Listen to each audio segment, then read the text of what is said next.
किए गए हैं कि आपको ट्रांसफर कराया जाएगा, आपकी भर्ती कराई जाएगी। केवल इतनी ही नहीं, निजी कंपनी के फायदों के लिए शिक्षकों से जबरन एक किलोल पत्रिका है, उस पत्रिका के लिए आजीवन सदस्य उनको बनाया गया है। पूरे प्रदेश के शिक्षकों को किलोल पत्रिका का आजीवन सदस्य बना करके करोड़ों रुपए उनसे ऐंठा गया है। आप सोच के देखिए, यह वॉलंटरी नहीं था, कंपल्सरीली था।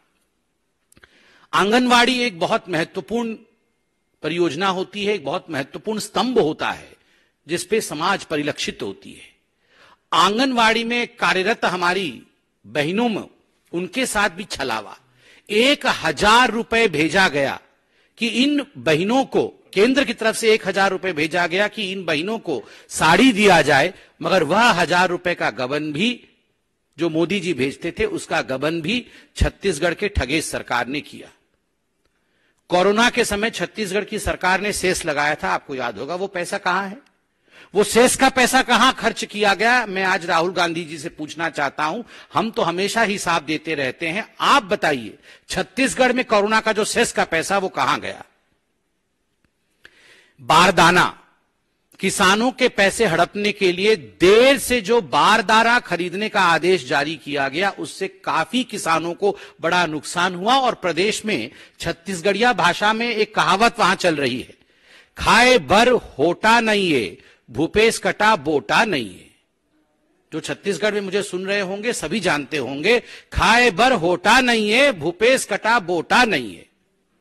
माफिया और अपराधियों को खुली छूट दी गई। और आपको आज जान के आश्चर्य होगा कि दुष्कर्म के, I am sorry to state, दुष्कर्म के 5900 से अधिक मामले नजरअंदाज कांग्रेस की सरकार ने छत्तीसगढ़ में किए। ये आम आदमी पार्टी की तरह ही लोकपाल लाएंगे कह रहे थे ये छत्तीसगढ़ में कांग्रेस की सरकार, मगर जब उन्होंने खुद अपना रिपोर्ट देखा, कोई लोकपाल का एल भी नहीं बोलता है, लोकपाल का नाम ही नहीं ले रहे हैं। और दूसरों के ऊपर बेबुनियाद आरोप लगा करके किस प्रकार से उन्हें गिरफ्तार इत्यादि करने की कोशिश छत्तीसगढ़ में हो रही है, वो भी आप जानते हैं। एक योजना था छत्तीसगढ़ में जिसका नाम है राजीव युवा मितान क्लब योजना। राजीव मतलब राजीव गांधी, सब कुछ परिवार के नाम पे ही है। तो राजीव युवा मितान क्लब योजना, जिसमें जो ग्राम सभा होती है उसके बिना सहमति के लिए क्लब के लिए जमीन ली गई और लगभग 132 करोड़ की ऐसी जमीन युवा कांग्रेस कार्यकर्ताओं को क्लब के सदस्य बना करके दिया गया है। आप सोचिए, 132 करोड़ रुपए का घोटाला ग्राम सभा की जमीन के ऊपर।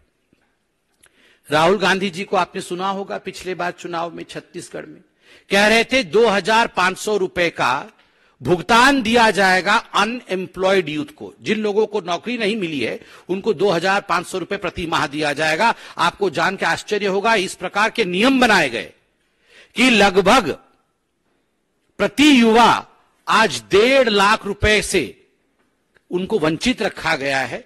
और 5 सालों में लगभग 15,000 करोड़ रुपए जो पूरे युवक समाज है, जिनको इन्होंने कहा था कि हम आपको 2,500 रुपए देंगे भुगतान के रूप में, लगभग 15,000 करोड़ रुपए के लाभ से युवाओं को वंचित रखा गया है। केवल इतना ही नहीं, आपने हाल फिलहाल में पढ़ा होगा 95 चपरासी का पद निकला था एडवर्टाइजमेंट के माध्यम से छत्तीसगढ़ में, जिसमें लगभग 2.5 लाख युवाओं ने आवेदन पत्र भेजा था। पढ़े लिखे युवाओं को शराब बांटने के काम में लगाना, नशे में झोंक देना और नौकरी से वंचित रखना, यह काम ठगेश सरकार ने छत्तीसगढ़ में किया है। आपने अभी एक बहुत ही दुर्भाग्यपूर्ण दृश्य भी टीवी में देखा होगा, सोशल मीडिया में भी काफी वायरल हुआ था।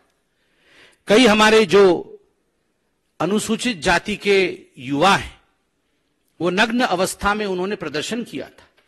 क्या कारण था नग्न अवस्था में हमारे एससी युवक प्रदर्शन कर रहे थे?